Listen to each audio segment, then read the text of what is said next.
Students, welcome back to the second part of the chapter, the electoral process.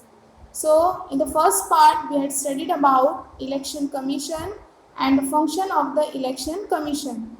In this part, we will discuss about process of elections, restructuring of the constituency, what is code of conduct, and challenges in conducting free and fair elections. Okay, so let's begin with the process of elections. The first process is establishment of constituencies.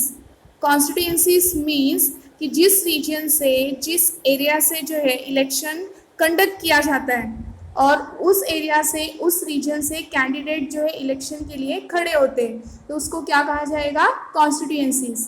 जैसे हमारे country में लोकसभा में 543 members हैं और हर एक member को एक constituency जो है दिया जाता है रिप्रेजेंट करने के लिए. यानी एक मेंबर जो है एक कॉन्स्टिट्यूएंसी से इलेक्शन के लिए खड़ा हो सकता है. तो ऐसे ही 543 मेंबर्स है, तो कॉन्स्टिट्यूएंसीज भी लोकसभा में कितनी हुई? 543. Okay. Second process is finalizing voters list. ये इलेक्शन कमीशन का काम होता है. जितने प्रोसेस दिए हैं ये इलेक्शन कमीशन का काम होता है. सेकेंड प्रोसेस क्या है? वोटर्स लिस्ट फाइनलाइज करना. थर्ड इज कि जो भी कैंडिडेट्स इलेक्शन के लिए खड़े हो रहे हैं उनको जो है एक फॉर्म फिल करना पड़ता है. उस फॉर्म में जो है वो उनको अपना इंफॉर्मेशन देना पड़ता है. नेम है, एड्रेस है, प्रॉपर्टी के बारे में. ठीक है, तो उसको स्क्रूटिनाइज करना यानी इसको चेक करना, उस फॉर्म को चेक करना किसका काम होता है? Election commission. Next process is election campaign. यानी जो कैंडिडेट्स होते हैं तो वो अपने पार्टी का जो है एडवर्टाइजमेंट करते हैं. ठीक है. नेक्स्ट है एक्चुअल वोटिंग, यानी कितने पीपल ने सही मायने में वोट किया है. ठीक है. नेक्स्ट है काउंटिंग ऑफ वोट्स. एक बार वोट पीपल ने वोट दे दिया, फिर कौन सा प्रोसेस है कि वोट्स की काउंटिंग करना. नेक्स्ट रिजल्ट्स ऑफ इलेक्शंस, और बाद में क्या होता है? रिजल्ट डिक्लेयर होता है. And last process is resolution of disputes regarding elections. तो ये इलेक्शन कमीशन का काम होता है कि पहले से रिजोल्यूशन बना के रखें कि इलेक्शन के टाइम पे कोई अगर डिस्प्यूट हो गया, डिस्प्यूट्स हुआ, ठीक है, तो पॉलिटिकल पार्टीज के बीच में, तो वो रिसॉल्व करना किसका काम होता है? इलेक्शन कमीशन का. Okay. Next restructuring of the constituency. अब हम देखेंगे कॉन्स्टिट्यूएंसी का restructuring. The first point is the total number of members in लोक सभा is 543. जैसे कि मैंने आप सभी को बताया लोकसभा में कितने मेंबर्स हैं? 543. How are these members elected? Every member represents one constituency. Lok Sabha में जितने मेंबर हैं हर एक मेंबर वन कॉन्स्टिट्यूएंसी को रिप्रेजेंट करते हैं. And it means there are 543 constituencies of Lok Sabha. इसका मतलब ये है कि अगर लोकसभा में 543 मेंबर्स है तो कॉन्स्टिट्यूएंसीज भी कितनी हुई? 543. Okay. Creating constituencies is the responsibility of the delimitation commission of election commission. See, constituencies को क्रिएट करना यानी एरिया को, कि किस एरिया में जो है इलेक्शन कंडक्ट किया जाएगा, ये किसका काम होता है? डेलिमिटेशन कमीशन का. जो कि इलेक्शन कमीशन डेलिमिटेशन कमीशन को कौन अपॉइंट करता है? Government of India. तो इनका काम बस यही होता है कि ये कॉन्स्टिट्यूएंसीज को क्रिएट करे यानी एरिया को, बाउंड्री को जो है एक सीमित रखे कि इसी एरिया के अंदर, इसी बाउंड्री के अंदर जो है इलेक्शन कंडक्ट किया जाएगा. Okay. Next, the delimitation commission does not succumb to any pressure while restructuring the constituencies. यानी डेलिमिटेशन कमीशन के ऊपर किसी भी टाइप का प्रेशर नहीं होना चाहिए. अगर वो कॉन्स्टिट्यूएंसीज अगर रिस्ट्रक्चर कर रहे हैं तो उनके ऊपर जो है डेलिमिटेशन कमीशन के ऊपर किसी भी टाइप का प्रेशर नहीं होना चाहिए. ठीक है. Next, what is a code of conduct? To ensure free and fair elections in India, the Election Commission has adopted several measures. यानी हमारे कंट्री में फ्री एंड फेयर इलेक्शन हो सके, जिसके लिए इलेक्शन कमीशन ने बहुत सारे उपाय जो है, मेजर्स मीन्स उपाय, अडॉप्ट किए हैं. ठीक है. The code of conduct is one of the measures adopted by the election commission. तो उसी सेवरल मेजर्स में से, उपाय में से जो है इलेक्शन कमीशन ने एक इम्पॉर्टेंट मेजर्स जो है अडॉप्ट किया है. वो क्या है, code of conduct is a important measures, ठीक है। In the last few decades the election commission has used its powers to control malpractices during elections. और इसी कोड ऑफ कंडक्ट की वजह से लास्ट फ्यू डिकेड्स से जो हमारे कंट्री के जो इलेक्शन कमीशन होते हैं वो अपने पावर को यूज करके ये इलेक्शन के टाइम पे जो भी माल प्रैक्टिसेस होते हैं तो ये कोड ऑफ कंडक्ट के थ्रू इसको कंट्रोल कर पाते हैं। जैसे माल प्रैक्टिसेस मतलब कैसे, अगर कोई पॉलिटिकल पार्टीज ने करप्शन किया, ठीक है, वोटर्स का किडनैप कर लिया, ठीक है, वोट कि हमें मतलब किडनैप एक फैमिली के मेंबर को जो है, एक हेड जो होते हैं फैमिली मेंबर के जो हेड होते हैं उनको किडनैप कर लिया, ठीक है, उनको ये मतलब ब्लैकमेल करने के लिए कि हमें वोट दो, अपनी फैमिली को बोलो हमें वोट दो, नहीं तो फिर मर्डर कर देंगे वगैरह, ठीक है, माल प्रैक्टिसेस, इसको क्या कहेंगे, माल प्रैक्टिसेस। या फिर पॉलिटिकल पार्टीज के बीच में झगड़ा, ठीक है, या फिर करप्शन करना यानी वोटर्स को रिश्वत दे दो, तो ये सारे माल प्रैक्टिसेस को कंट्रोल करने के लिए जो है इलेक्शन कमीशन अपने पावर को यूज करता है, ठीक है। And the code of conduct explains the rules that are to be followed by the government, political parties and voters before elections and during elections. तो कोड ऑफ कंडक्ट क्या है, set of rules जो कि हर किसी को follow करना पड़ता है, चाहे वो गवर्नमेंट हो, चाहे वो पॉलिटिकल पार्टीज हो या फिर वोटर्स ही क्यों ना हो। तो ये कोड ऑफ कंडक्ट इसको इलेक्शन के पहले भी जो है यूज किया जाता है और इलेक्शन के टाइम पे भी, जब इलेक्शन हो रहा होता है तभी भी। Even the government can not violate these rules. तो कोड ऑफ कंडक्ट में जितने भी रूल्स दिए गए हैं तो गवर्नमेंट भी जो है इस रूल्स को जो है मना नहीं कर सकता, नकार नहीं सकता, गवर्नमेंट को भी इसी रूल्स के अकॉर्डिंग काम करना पड़ता है, okay. Due to the strict observation of the code of conduct in the last few elections the common voters have become confident. और इसी रूल के ऑब्जर्वेशन की वजह से ये कोड ऑफ कंडक्ट का जो है लास्ट फ्यू इलेक्शंस में जो है स्ट्रिक्टली ऑब्जर्व किया जा रहा है, यानी स्ट्रिक्टली इसको फॉलो कर रहे हैं ताकि जो कॉमन वोटर्स है उनके अंदर क्या आ सके, confident, okay. Next, challenges in conducting free and fair elections. If we take into account the size of our country and the number of voters, conducting elections becomes a truly challenging task.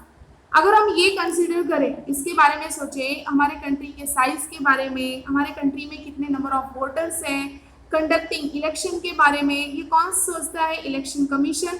तो अगर ये सारी चीज़ें हम सोचें और अगर देखें तो ये सही मायने में जो है इलेक्शन कमीशन के सामने एक चैलेंजिंग टास्क है।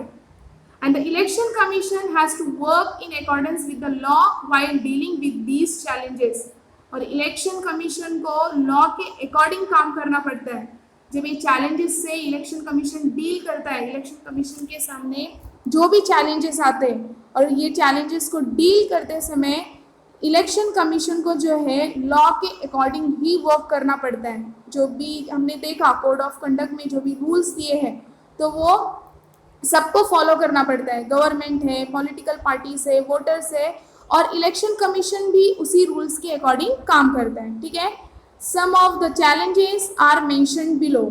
तो कुछ चैलेंजेस दिए हैं जो इलेक्शन कमीशन फेस करता है। First, misuse of money takes place to a great extent during elections. See, political parties जो है इलेक्शन के टाइम पे मनी का मिसयूज बहुत करते हैं, okay. And the election commission has to take several measures to stop such a misuse of money. और ये इलेक्शन कमीशन की ही रिस्पॉन्सिबिलिटी होती है, वो बहुत सारे जो है मेजर्स अडॉप्ट करता है ताकि ये जो मिसयूज ऑफ मनी है, मनी का जो मिसयूज होता है इलेक्शन के टाइम पे, इलेक्शन कमीशन उसको रोक सके, ठीक है। तो अगर पॉलिटिकल पार्टीज करप्ट हो रही है, वोटर्स को पैसे खिला रही है, तो इसका मतलब क्या हुआ, मनी का मिसयूज हो रहा है, okay. Next, many political parties give election tickets to the candidates with criminal background. See, बहुत सारे पॉलिटिकल पार्टीज ऐसे कैंडिडेट को इलेक्शन के लिए खड़ा कर देते हैं जिसका बैकग्राउंड जो है क्रिमिनल बैकग्राउंड होता है, ऐसे कैंडिडेट्स को जो है टिकट्स प्रोवाइड कर देते हैं This results not only in criminalization of politics, but the Election Commission also faces problems in ensuring that elections are conducted in free environment. See, political parties को तो कुछ मतलब नहीं रहता है. पॉलिटिकल पार्टीज तो बस जीतना चाहती है और वो जीतने के लिए कुछ भी कर सकती है. तो कभी कभी पॉलिटिकल पार्टीज जो है ऐसे कैंडिडेट्स को टिकट प्रोवाइड कर देते हैं, इलेक्शन के लिए खड़ा कर देते हैं जिसका बैकग्राउंड क्रिमिनल होता है. तो इसके वजह से पॉलिटिक्स में क्रिमिनलाइजेशन ही सिर्फ नहीं बढ़ता है, बल्कि इसके वजह से इलेक्शन कमीशन को भी प्रॉब्लम फेस करने पड़ते हैं. इलेक्शन कमीशन कॉमन वोटर्स को ये इंश्योर नहीं करवा पाता कि जो इलेक्शन उसने कंडक्ट किया है वो फ्री एनवायरनमेंट में कंडक्ट हुआ है. Okay. Third challenge is, another major challenge is violence during election. हिंसा, इलेक्शन के टाइम पे मारपीट. ठीक है, तो ये अनदर चैलेंज है जो इलेक्शन कमीशन को फेस करना पड़ता है. And the extent of violence has increased significantly during elections. तो इलेक्शंस के टाइम पे जो ये वायलेंस है इसका एक्सटेंट और भी क्या हो सकता है, इंक्रीज होने के चांसेस होते हैं.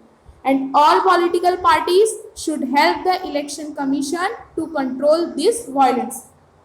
और हमारे कंट्री में जितने भी पॉलिटिकल पार्टीज हैं, हमारे कंट्री में मल्टी पार्टी सिस्टम तो है ही है, तो जितने भी पॉलिटिकल पार्टीज़ हैं ये वायलेंस को रोकने के लिए कि इलेक्शन के टाइम पे कोई भी टाइप का वायलेंस ना हो, तो इसको स्टॉप करने के लिए इलेक्शन कमीशन की हेल्प करनी चाहिए. Okay. And to retain a continuing influence on politics, leaders give election tickets to their own relatives. This practice creates a family monopoly in politics. See, अब ये अनदर चैलेंज कि कोई भी political parties है या उनका जो रूल, मतलब अभी जैसे बीजेपी है, बीजेपी का रूल है, ठीक है, बीजेपी का गवर्नमेंट है, तो अपना जो पॉलिटिक्स का मतलब उनका जो इनकी जो पार्टी है ये पॉलिटिक्स में इनका प्रभाव जो है बना रहे, कंटिन्यू बना रहे, तो उसको वापस पाने के लिए ये क्या करेंगे कि अपने ही आदमी को, अपने ही रिलेटिव्स को ये इलेक्शन का टिकट प्रोवाइड कर देंगे, ताकि नेक्स्ट टाइम अगर वापस से जो है इलेक्शन हो तो यही पार्टी जो है रूल कर सके. ठीक है, तो ऐसा नहीं होना चाहिए. अगर ये है, ऐसी प्रैक्टिस हो रही है, तो ऐसा मतलब पॉलिटिक्स में लग रहा है कि फैमिली मोनोपोली, जैसे पहले जो है किंगडम में हायरार्की सिस्टम हुआ करता था कि अगर जैसे कि कोई राजा, जैसे छत्रपति शिवाजी महाराज थे, ठीक है, वो राजा थे, उनके डेथ के बाद जो है उनके बेटे राजा बने, तो ये फैमिली मोनोपोली हुई. लेकिन हमारे कंट्री में क्या है, डेमोक्रेसी है, हमारी कंट्री रिपब्लिक है, हायरार्की सिस्टम नहीं है. ऐसा नहीं होना चाहिए. अगर कोई भी पॉलिटिकल पार्टीज अपना जो है पॉलिटिक्स में इन्फ्लुएंस बढ़ाना चाहता है, अपना प्रभाव बढ़ाना चाहता है, तो वो क्या करेगा कि अपने ही रिलेटिव्स को जो है टिकट प्रोवाइड करेगा, ताकि आगे इलेक्शन में वही जो है पॉलिटिकल पार्टी जीते, वही रूल करे. तो ऐसा नहीं होना चाहिए. अगर ऐसा होता है तो ये अनदर चैलेंज है किसके सामने, इलेक्शन कमीशन के सामने. तो हमने देखा कि इलेक्शन कमीशन को कौन से चैलेंजेस इलेक्शन के टाइम पे फेस करने पड़ते हैं. Okay. Next, do you know, at the time of first elections preparing the voter list was a challenging task. See, जब हमारे कंट्री में फर्स्ट टाइम इलेक्शन कंडक्ट किया गया, यानी आफ्टर इंडिपेंडेंस जब फर्स्ट टाइम इलेक्शन कंडक्ट किया गया, तो वोटर्स लिस्ट प्रिपेयर करना ये इलेक्शन कमीशन के लिए बहुत ही चैलेंजिंग टास्क था. As many people were illiterate, क्योंकि उस टाइम पे बहुत सारे पीपल जो है इलिटरेट थे, यानी अनपढ़ थे. And the special procedure of voting was use during election. तो वो इलिटरेट पीपल भी वोट कर सके इलेक्शन के टाइम पे, तो उनके लिए जो है स्पेशल प्रोसीजर जो है बनाया गया था, इलेक्शन के टाइम पे यूज किया गया था. जैसे कि 20 lakh steel boxes were made for voting purpose. पहले ईवीएम मशीन तो था नहीं, तो वोटिंग पर्पस के लिए 20 लाख स्टील बॉक्सेस बनाए गए. And election symbols were stuck on the boxes.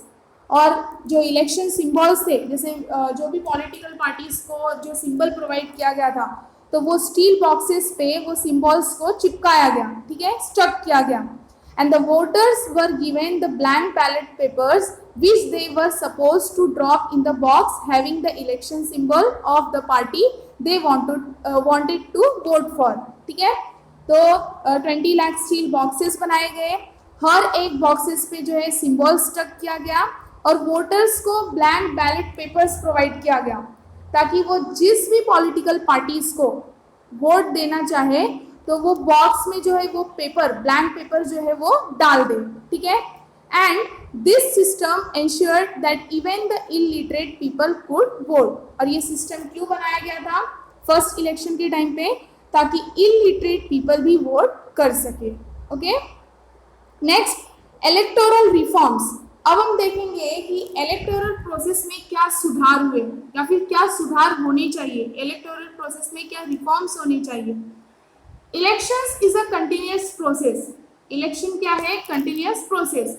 The future of democracy depends on elections. हमारा जो डेमोक्रेसी का जो फ्यूचर है वो किस पे डिपेंड्स है? इलेक्शंस पे. Electoral process becomes reliable if election process gets improve. मतलब इलेक्टोरल प्रोसेस और भी ज़्यादा ट्रस्टवर्दी बन सकता है. रिलायबल मीन्स भरोसेमंद, अगर इलेक्शन प्रोसेस को इम्प्रूव किया जाए. Some reforms are suggested below. तो इलेक्टोरल रिफॉर्म्स कुछ सजेस्ट किए गए हैं, ये हम देखेंगे. तो first one is to increase participation of women in politics. वो पॉलिटिक्स में वुमेन का पार्टिसिपेशन इंक्रीज किया जाए. The political parties should give 50% candidature to women candidates and try to ensure that they get elected.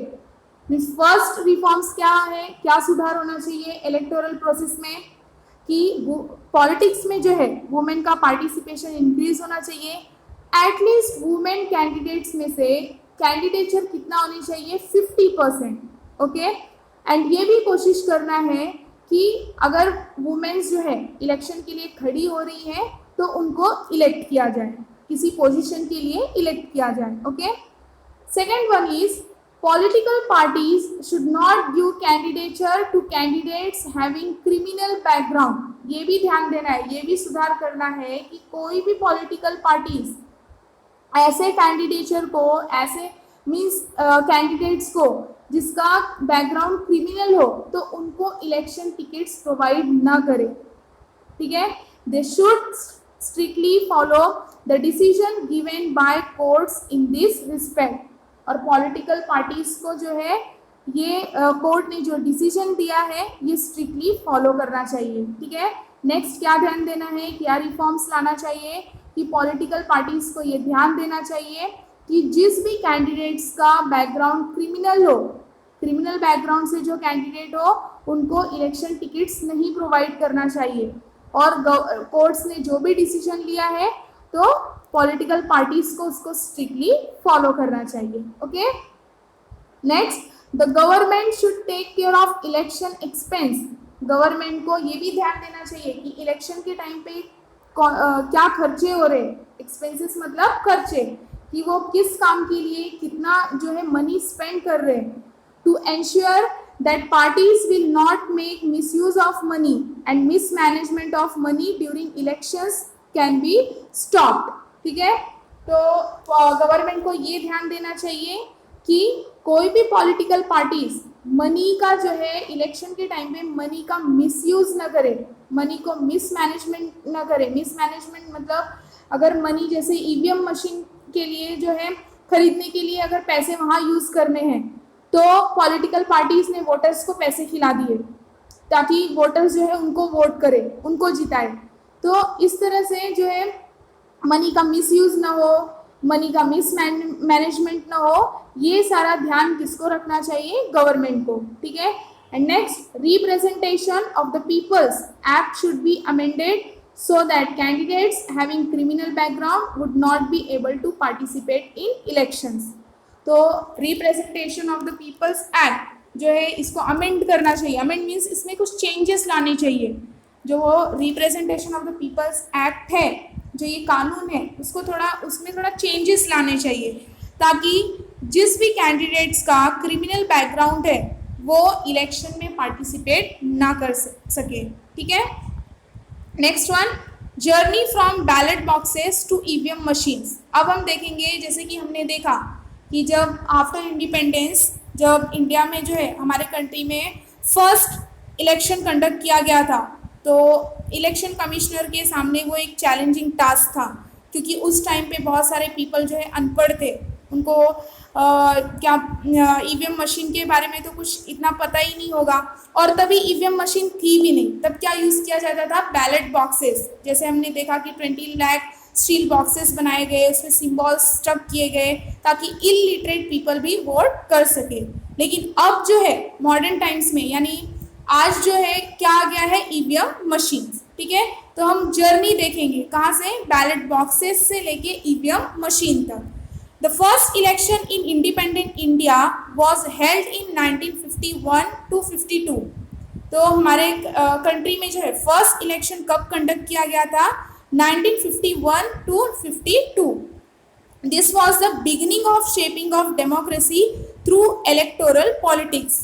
तो democracy को और मजबूत करना, मतलब ये शुरुआत थी, ताकि इलेक्टोरल पॉलिटिक्स के थ्रू हमारी जो डेमोक्रेसी है वो और भी स्ट्रांग बन सके।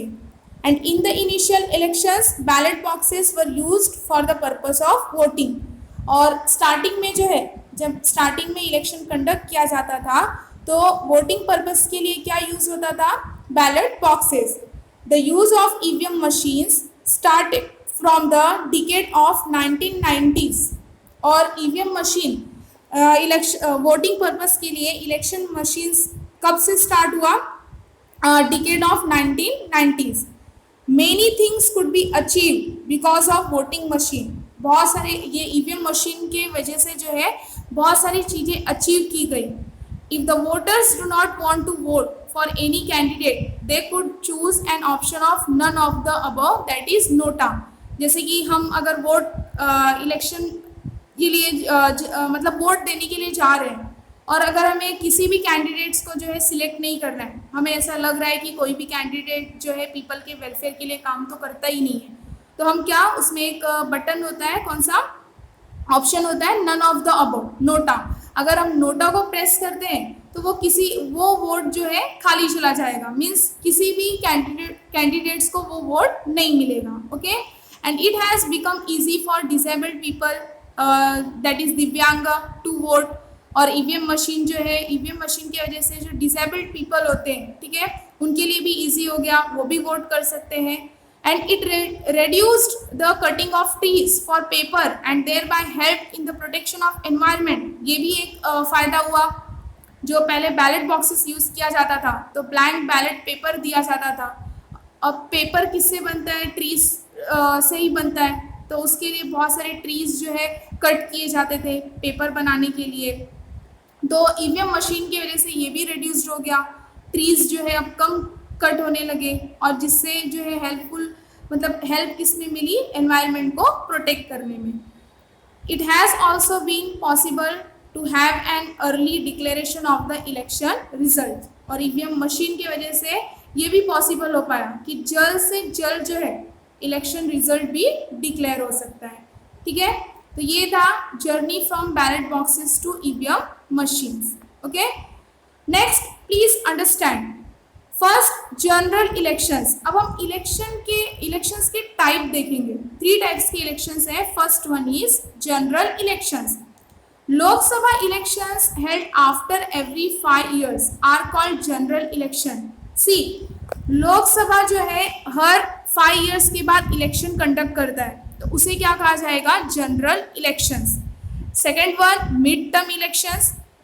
If the elected government loses its majority before completing its term in the parliament, or if the parties of the coalition government withdraw their support, resulting in the loss of majority support for the government, and if no alternative government is possible, then elections are held before the completion of the term. They are called mid-term election. See, mid-term election किसको बोलेंगे? कि अगर जैसे कोई political parties election conduct हुआ, और जैसे अभी बीजेपी है, रूल में बीजेपी है, तो बीजेपी को जो है मेजॉरिटी मिली थी, तभी उसने गवर्नमेंट फॉर्म किया, ये पार्टी ने गवर्नमेंट फॉर्म किया। लेकिन अगर इलेक्शन से पहले, जैसे 5 इलेक्शन जो है लोकसभा का आफ्टर 5 इयर्स कंप्लीट होने के बाद रखा जाता है। अगर बीच में ही ये पार्टी ने अपना मेजॉरिटी लूज कर दिया तो, या फिर इस पार्टी से जो कोalition थे, यानी जिस पार्टी ने गठबंधन किया था, अगर ये मेजॉरिटी लूज होने की वजह से इसने अपना जो है पार्टीज विड्रॉ कर लिया, मतलब उसमें से हट गए, और इसके वजह से क्या होगा, अगर ये क्या करेंगे, मतलब इलेक्शन बिफोर 5 इयर्स कंप्लीट होने से पहले ही रखा जाएगा। इसका रीज़न क्या है कि अगर कोई मेजॉरिटी, मतलब अपनी कोई गवर्नमेंट अगर अपना मेजॉरिटी लूज कर रहा है, या फिर उस पार्टी में से जिस पार्टी ने कोलिशन यानी गठबंधन किया था वो हट जा रहा है, वो देख रहा है कि अरे ये तो पार्टी अपनी मेजॉरिटी जो है लूज कर रहा है, तो वो हट जा रहा है, वो अपनी एक नई पार्टी फॉर्म कर ले रहा है, या फिर कोई गवर्नमेंट ही नहीं है, अल्टरनेटिव गवर्नमेंट ही पॉसिबल नहीं है, तो ऐसे टाइम पे क्या होता है कि 5 इयर्स कंप्लीट होने से पहले ही इलेक्शन कंडक्ट किया जाता है, तो इसको क्या कहा जाएगा, mid term election. Third type is by elections. If an elected representative in Lok Sabha, Vidhan Sabha or the local self-government resigns or due to his or her death, his seats becomes vacant. The elections are held for that vacant seat. This is called a by-election. See, अगर elected representative चाहे वो लोकसभा का हो या फिर विधानसभा का हो, अगर वो रिज़ाइन कर रहा है, अपने पर्टिकुलर पोजीशन से रिज़ाइन कर रहा है, या फिर उसकी डेथ हो जा रही है, तो उसका सीट क्या होता है, खाली हो जाता है, उस पोस्ट के लिए, उस पोजीशन के लिए वो सीट वैकेंट होता है। तो इसके वजह से 5 इयर्स कंप्लीट होने से पहले ही इलेक्शन कंडक्ट किया जाता है, तो उसे क्या कहेंगे, by elections. Okay, next, do you know election commission established an expert committee on 8 October 2010। Election commission ने 8 अक्टूबर 2010 में एक एक्सपर्ट कमिटी स्टैब्लिश की। It was decided to add a new facility, voter verified paper audit trail in EVM machines, and all political parties supported this. जितनी भी political parties हैं हमारे country में, सब ने इसको support किया। Because of this facility, the voters can verify whether the vote cast is registered properly, और इस facilities की वजह से जो voter verified paper audit trail in EVM machine में है, तो इस फैसिलिटीज़ की वजह से वोटर्स जो है वेरीफाई कर सकते हैं कि उनका वोट कास्ट रजिस्टर हो रहा है या फिर नहीं। Okay, and the purpose of this important step is to stop malpractices in election. और ये जो स्टेप, मतलब इलेक्शन कमीशन ने जो कदम बढ़ाया है, ये किसके लिए बढ़ाया है, ताकि इलेक्शन के टाइम पे जो माल प्रैक्टिसेस होते हैं, जो पॉलिटिकल पार्टीज माल प्रैक्टिसेस करते हैं, ये इसकी वजह से रुक सके। Okay, so hope you understood this part also. Thank you for watching this video.